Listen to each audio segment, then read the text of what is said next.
Assalamualaikum warahmatullahi wabarakatuh. Alhamdulillah, alhamdulillahilladzi arsala rasulahu bil huda wa dinil haq liyudhhirahu 'ala dini kullih wa kafa billahi syahida. Asyhadu an la ilaha illallah wa asyhadu anna Muhammadan abduhu wa rasuluhu la nabiyya ba'dah. Allahumma salli ala Muhammad wa ala alihi wa sahbihi wa man tabi'ahum bi ihsanin ila yaumiddin, amma ba'du. Kita bersyukur kepada Allah atas segala nikmat yang diberikan oleh Allah kepada kita semua, terutama sampai pada pagi hari ini kita masih diberi kekuatan iman dan Islam. Kita masih diberi kesehatan dan kesempatan sehingga kita bisa melaksanakan kewajiban kita salat subuh berjamaah, dan kita lanjut dengan mengkaji agama Allah Subhanahu wa ta'ala. Mudah-mudahan kesempatan semacam ini senantiasa diberikan oleh Allah kepada kita semua sampai nanti kita menghadap kepada Allah yang tentunya dalam posisi husnul khatimah. Amin. Salawat salam tetap terlimpahkan kepada Rasulullah Muhammad SAW sebagai khatamil anbiya wal mursalin, penutup para nabi dan rasul, yang tidak ada nabi lagi sesudah Nabi Muhammad sallallahu alaihi wasallam. Baik Bapak Ibu yang dimuliakan oleh Allah, masih di bab 1 kitab Tanbihul Ghafilin, dari para hukama, yakni para ulama-ulama ahli hikmah. Mereka mengatakan man amila sab'atan duna sab'atin lam yantafi' bima ya'mal. Barang siapa yang mengamalkan 7 amalan, barang siapa yang mengamalkan 7 amalan duna sab'atin, tanpa adanya 7 perkara. Berarti 7 amalan ini harus disertai dengan 7 perkara. Lam yang tafi', maka tidak bermanfaat, bima ya'mal, dengan apa-apa yang dia amalkan. Kita rinci satu persatu. Yang pertama itu aya'mala bil khawfi dunal hadri. Ada orang itu yang beramal bil khawfi. Al khawf itu adalah rasa takut. Ada orang-orang yang ngaku-ngaku takut, ngaku-ngaku wedi. Contoh umpamanya dia takut dengan azab neraka. Ada orang ngaku-ngaku takut dengan azab neraka. Ya, dia ngomong, saya ini takut dengan azabnya Allah, saya takut dengan azabnya neraka. Tapi wala yahdaru minal dzunub.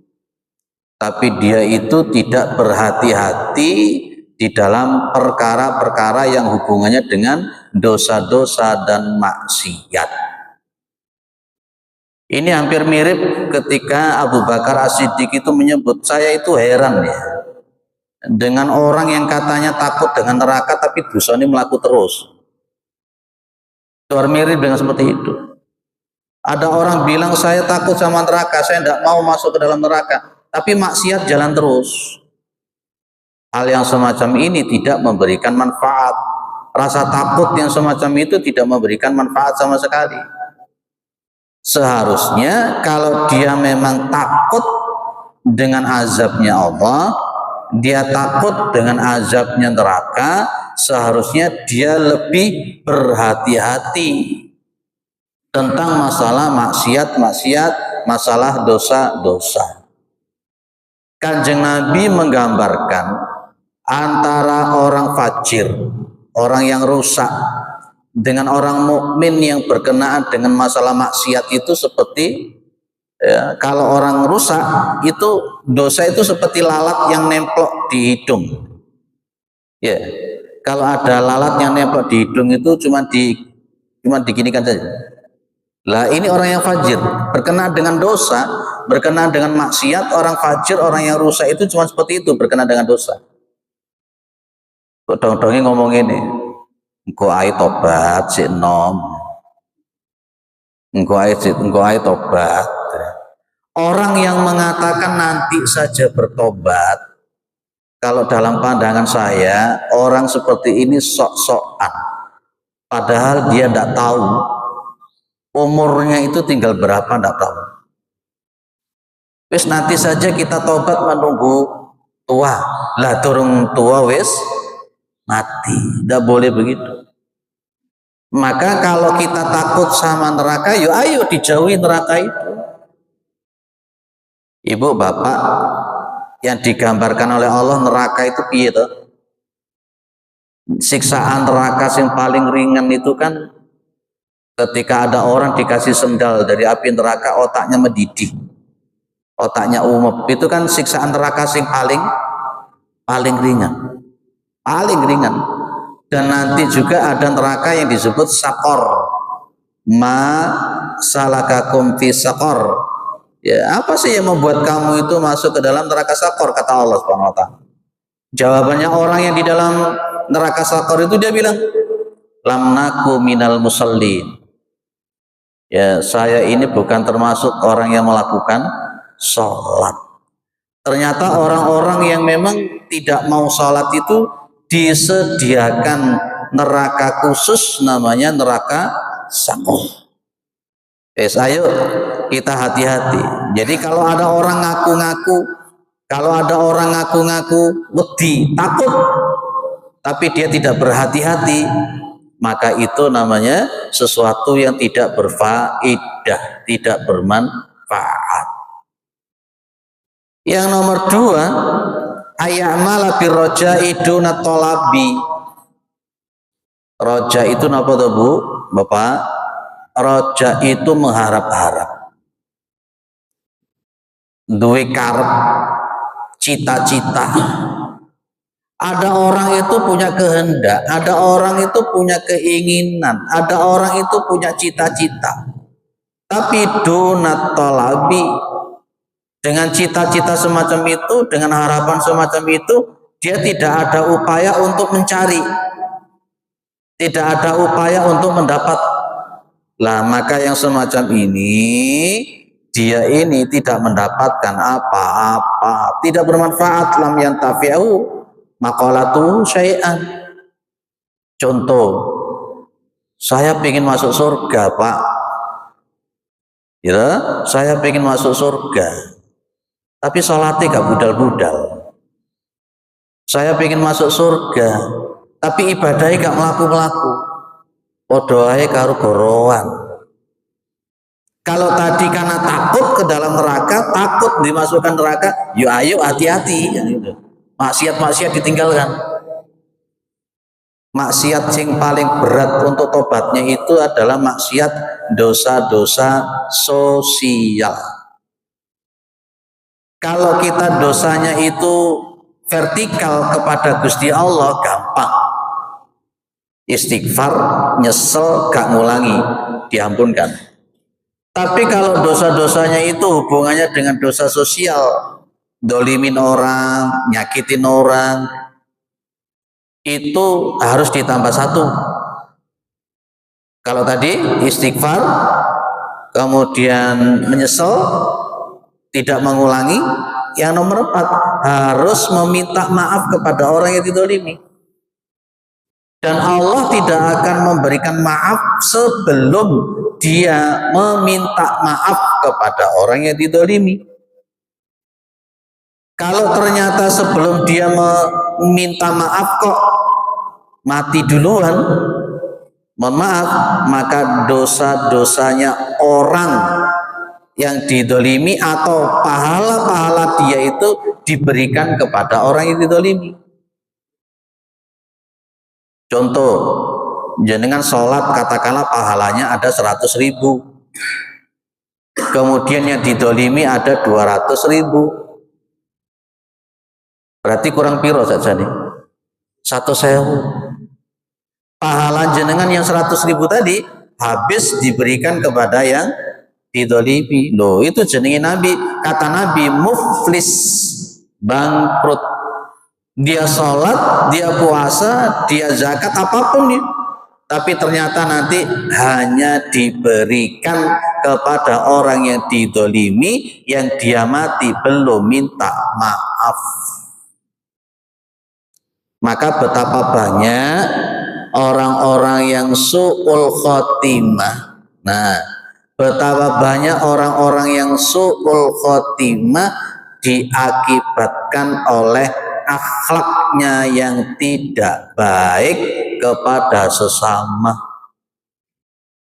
Dulu pernah saya bilang, Bapak Ibu, tiap hari pakai sarung umpamanya, tiap hari pakai sorban umpamanya, tiap hari megang tasbih umpamanya, apakah dia sudah bertakwa? Belum.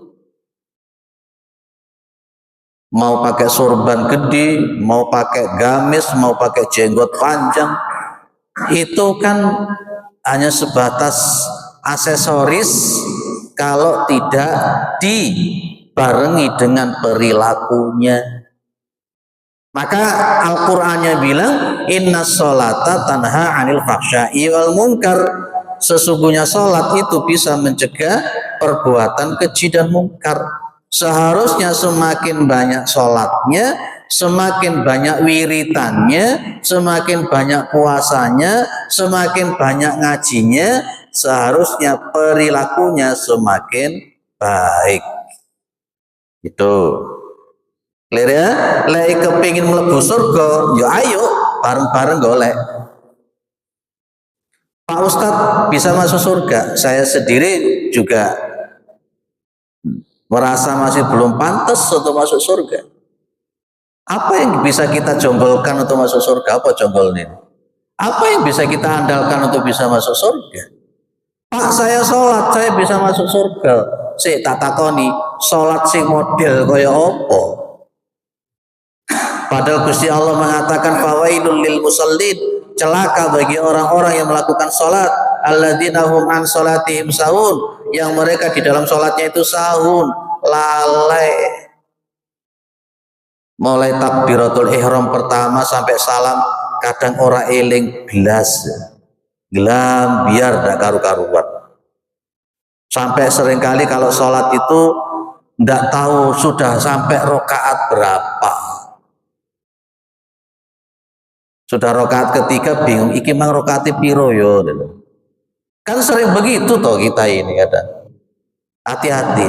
Wes, ayo kalau kepingin pahala, kalau pingin surga, kalau pingin fadilah, yuk ayo golek sing tenanan.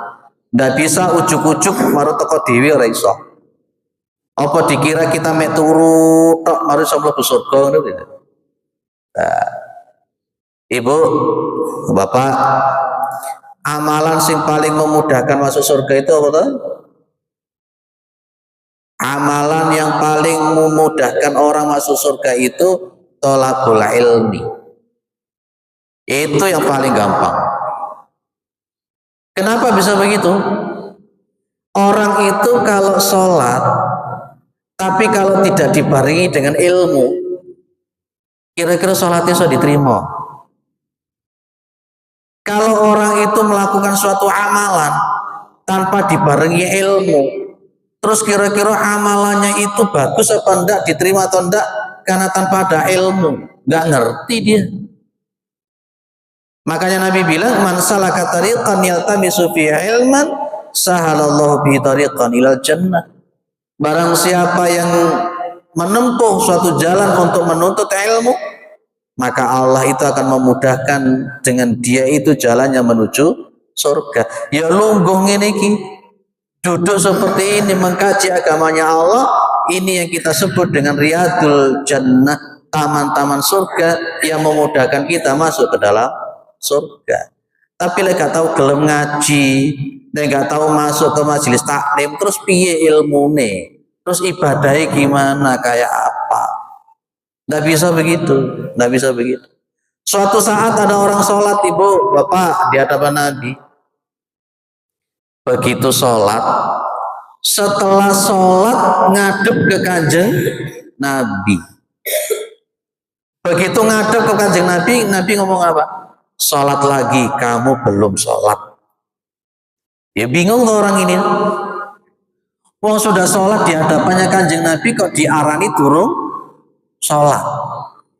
Akhirnya orang ini sholat untuk yang kedua kali. Setelah sholat untuk yang kedua kali, Nabi ngomong lagi, sholli fa innaka lam tusolli. Wis sholat to meneh, awakmu iku durung sholat. Sudah dua kali sholat di hadapan kanjeng Nabi, sik diarani durung sholat baik. Sholat yang ketiga. Setelah sholat yang ketiga, dia menghadap kepada Nabi Muhammad SAW, maka di situ diajari sama Nabi. Tsummarka hatta tatma'inna raqi'an, tsummarfa hatta tatma'inna qa'iman, tsummasjud hatta tatma'inna sajidan, tsummarfa hatta tatma'inna jalisan, dan seterusnya.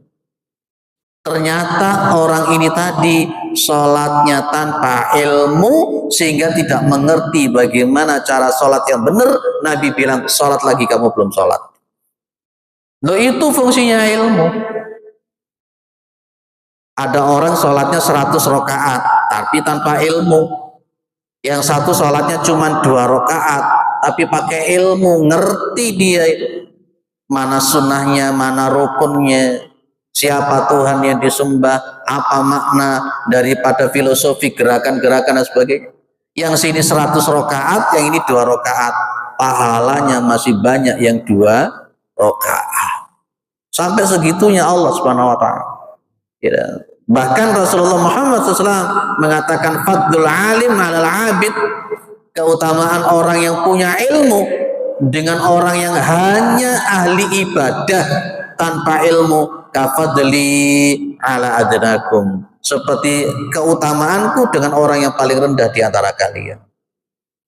Bes, dengan izin Allah, panjenengan semua, saya duduk di sini mengkaji agama Allah, yang mudah-mudahan ini menjadi wasilah, menjadi perantara kita ini dimudahkan masuk ke dalam surga, insya Allah. Ini salah satu cara kita itu mengharap surganya Allah. Ini salah satu cara kita mengharapkan rahmatnya Allah, karena masuk surga itu bukan dengan sholat, masuk surga itu bukan dengan puasa, tapi masuk surga itu dengan rahmat.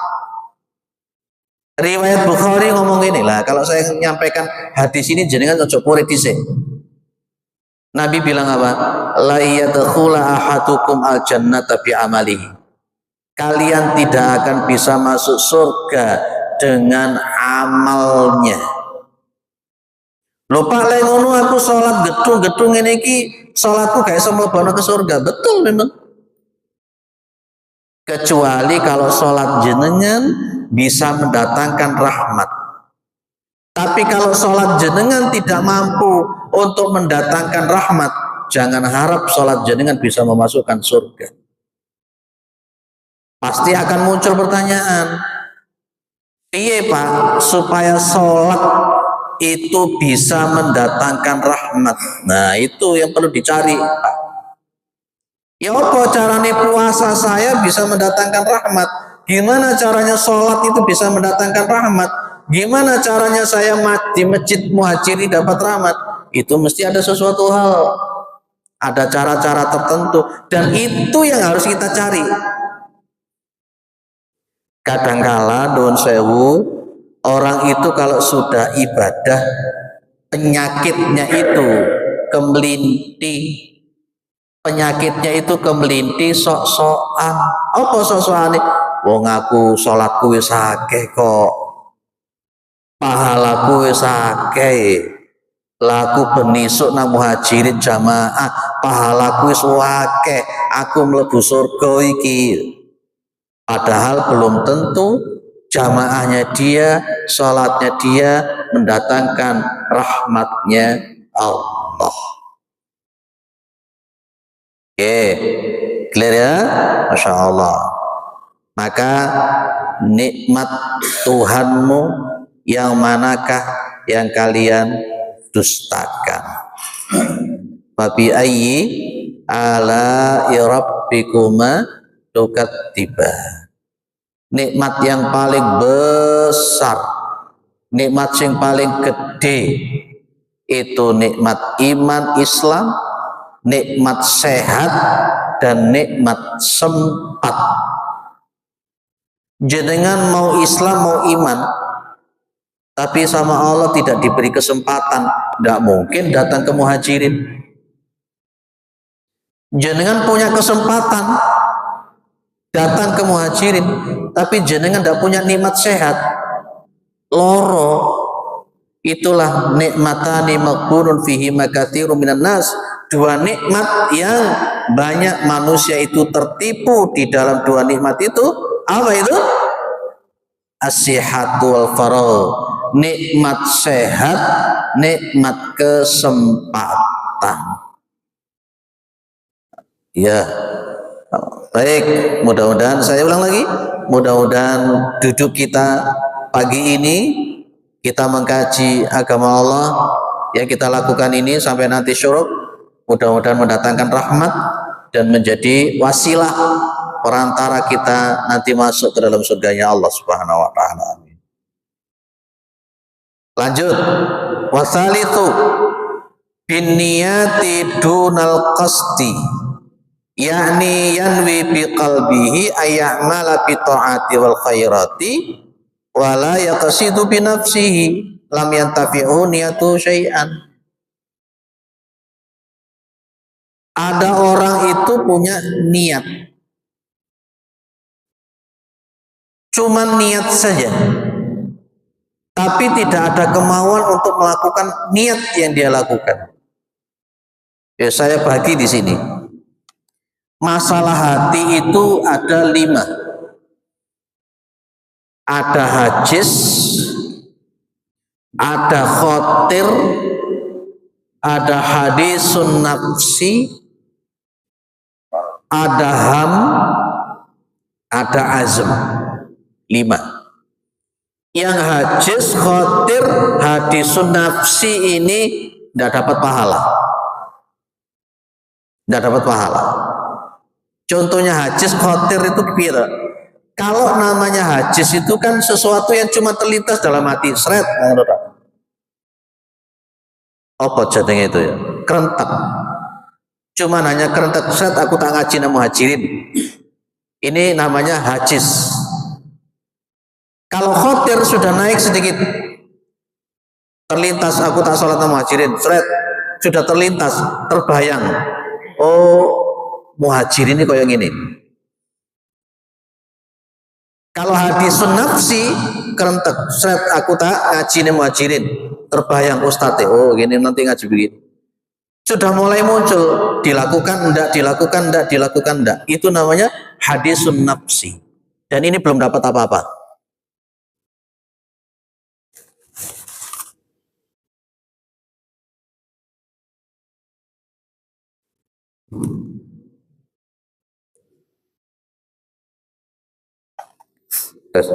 Nah, hadisun nafsi itu tadi yang mulai dapat untuk dicatat pahala itu namanya ham.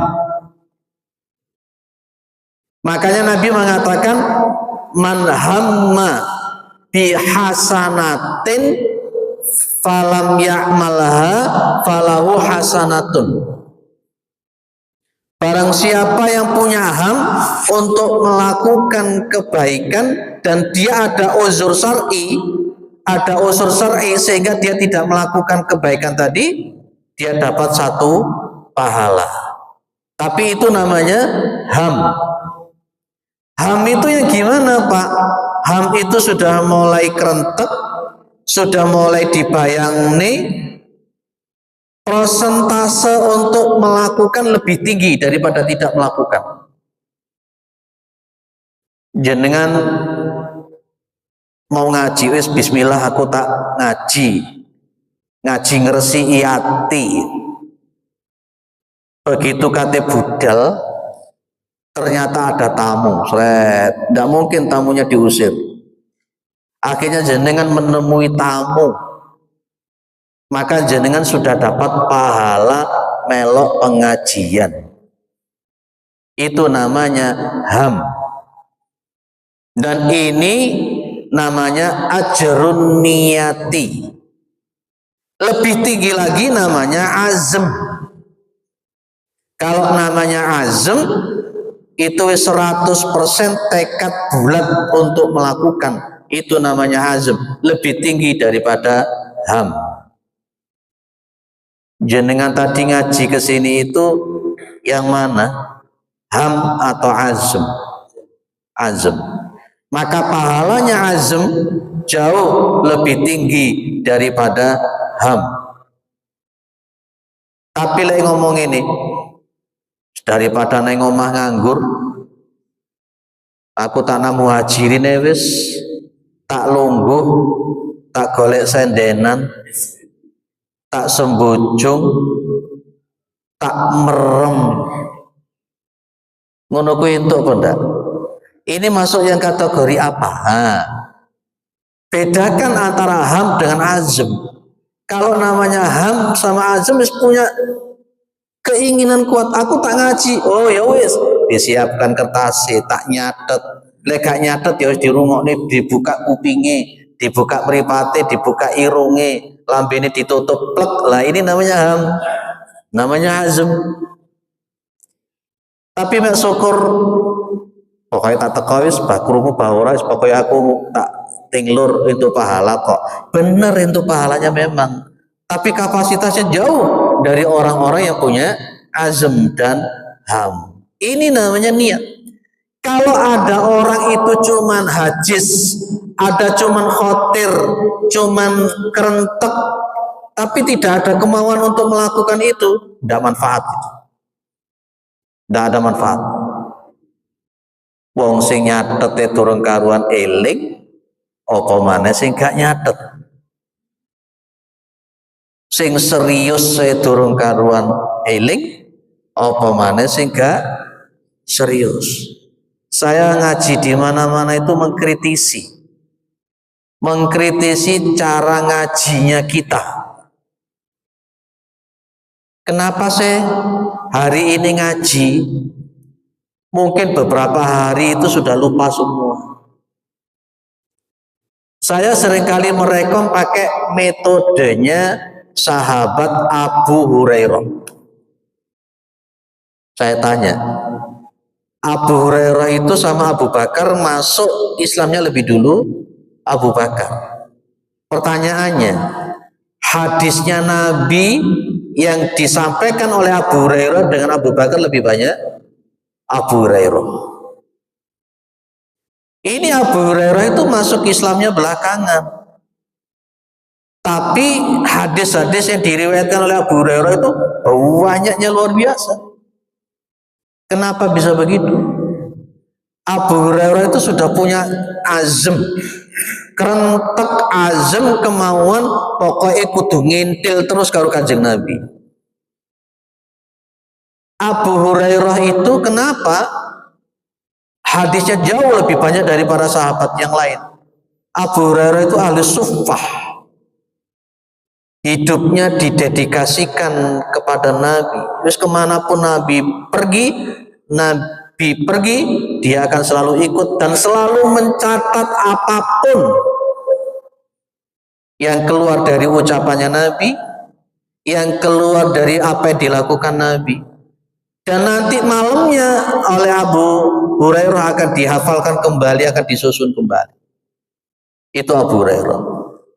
Makanya semakin orang itu semakin banyak mencatat dan semakin banyak membaca dan menghafal, itu saya yakin ilmunya luar biasa. Karena di antara roh pembelajaran itu mencatat dan menghafal. Itu Abu Hurairah. Maka saya kadang-kala berpikir gini loh, betapa banyak pengajian di masjid-masjid, tapi kadang-kala tidak membuat perilaku berubah. Sing betik ya tetap betik, sing dablek ya tetap dablek. Kenapa? Saya khawatirnya itu hanya sebatas seremonial kajian. Ngaji itu penting, tapi kita tidak boleh mengatakan yang penting ngaji.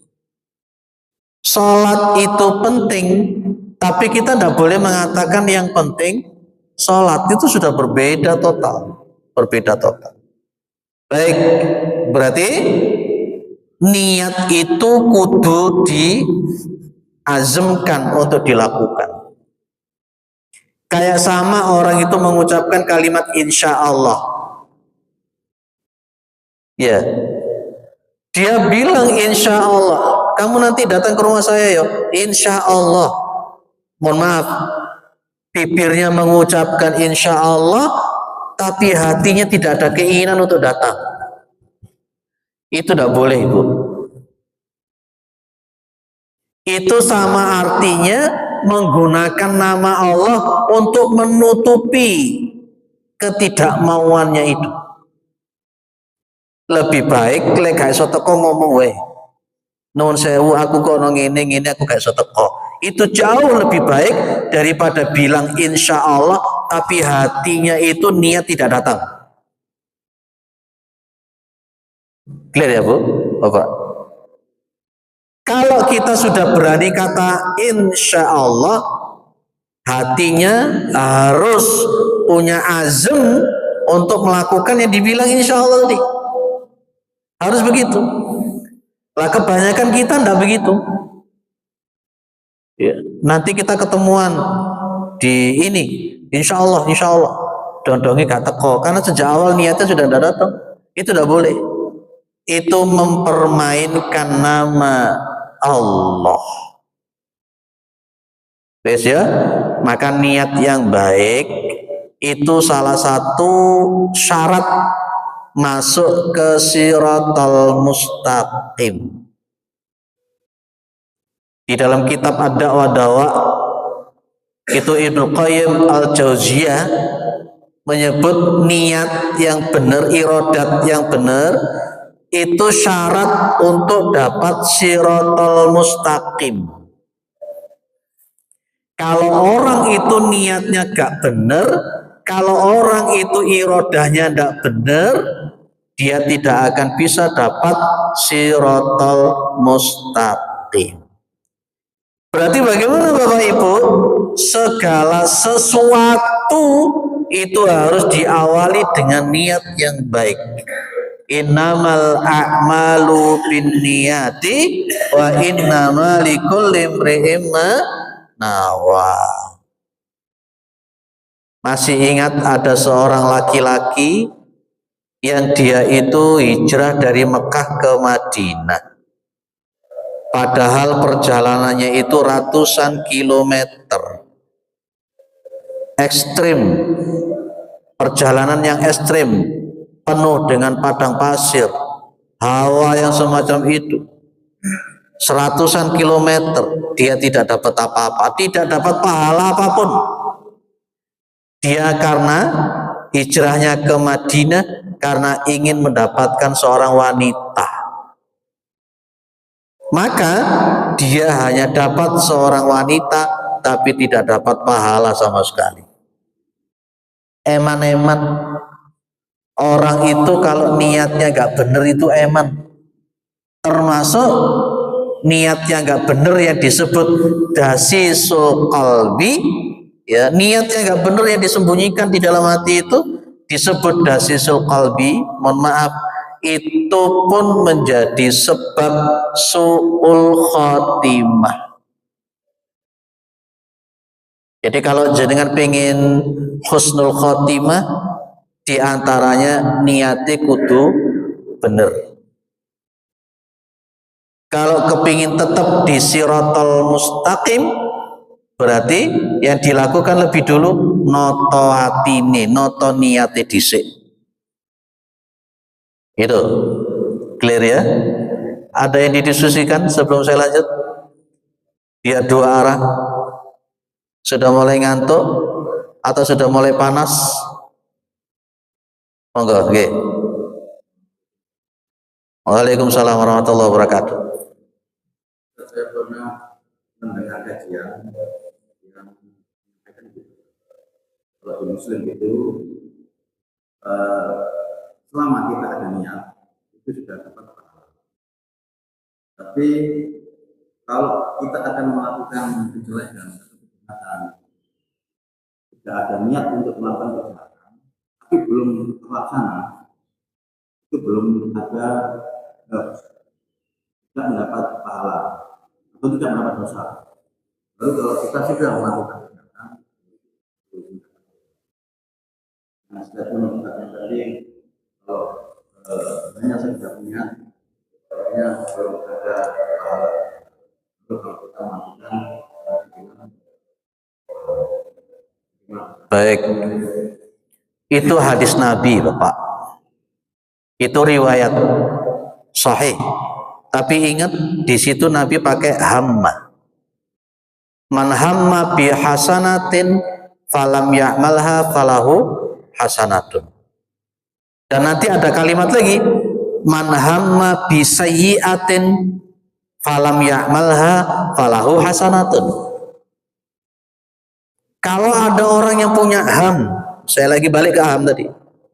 Kalau ada orang punya ham untuk melakukan kebaikan dan dia ternyata tidak melakukan kebaikan itu, dia dapat satu pahala. Kalau dia melakukan kebaikan itu, maka dia itu mendapatkan 10 kebaikan sampai dilipat gandakan sesuai dengan kemauan Allah. Itu. Tapi kalau dia itu manhamma bisai'atin, dia punya ham untuk melakukan kejelekan, falam ya'malha, maka dia tidak melakukan kejelekan itu. Kalau di dalam syarah hadis, dia tidak melakukan kejelekan itu karena takut kepada Gusti Allah. Dia niat, wes aku tak nyolong, wes aku tak nyolong. Terus kemudian dia ingat sama Allah, wes gak jadi, wes aku wedi karo Gusti Allah. Maka orang semacam ini dia dapat satu pahala. Dia dapat satu pahala.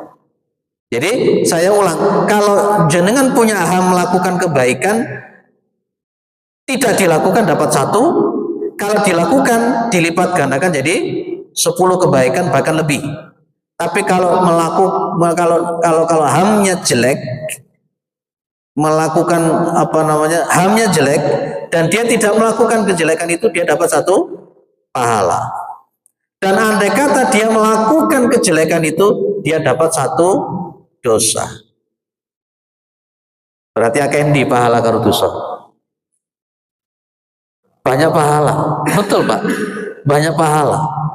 Cuman masalahnya itu, pahala ini bisa kita bawa enggak sampai ke yaumul kiamah? Dong-dongnya pas begitu masuk alam barzah, kebaikan itu sudah hilang semua. Itu yang saya takutkan. Itu muflis namanya, bangkrut. Itu ya, itu di dalam kitab tafsir Juz Amma itu ada yang dulu kita bahas di Nurul Hikmah itu ya. Oke. Gitu ya. Jadi makanya beruntunglah orang yang senantiasa hatinya baik. Baik.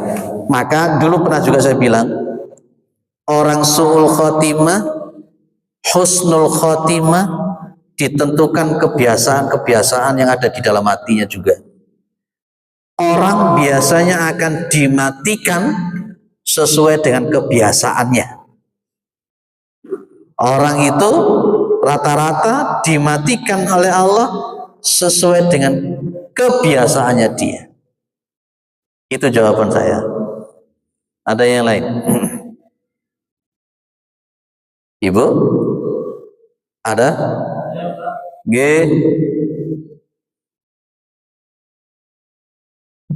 Terima kasih. Waalaikumsalam warahmatullahi wabarakatuh.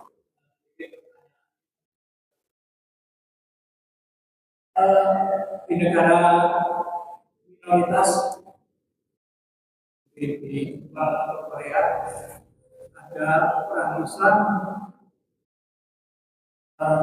pada waktu itu hari Jumat, kemudian di sana ada orang non-Islam atau mungkin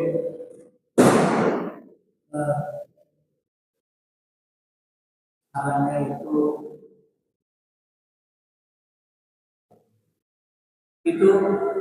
mengenal kita orang Islam ke masjid dengan tidak punya hati yang macam-macam.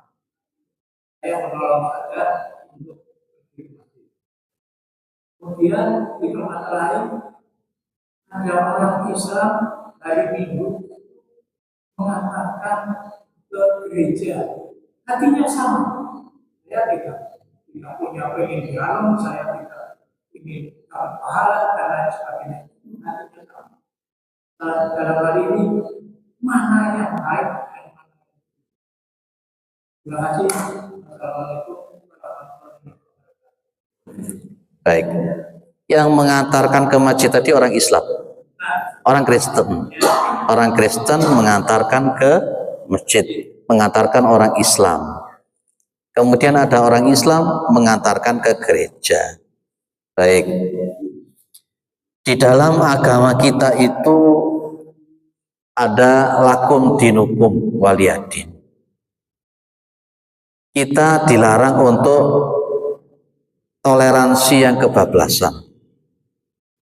Kecuali nanti ada hal-hal yang sifatnya daruriyat. Begini, saya jawab agak panjang karena memang pertanyaan jenengan rawan. Ya, rawan. Apalagi nanti dituduh radikal dan lain-lain.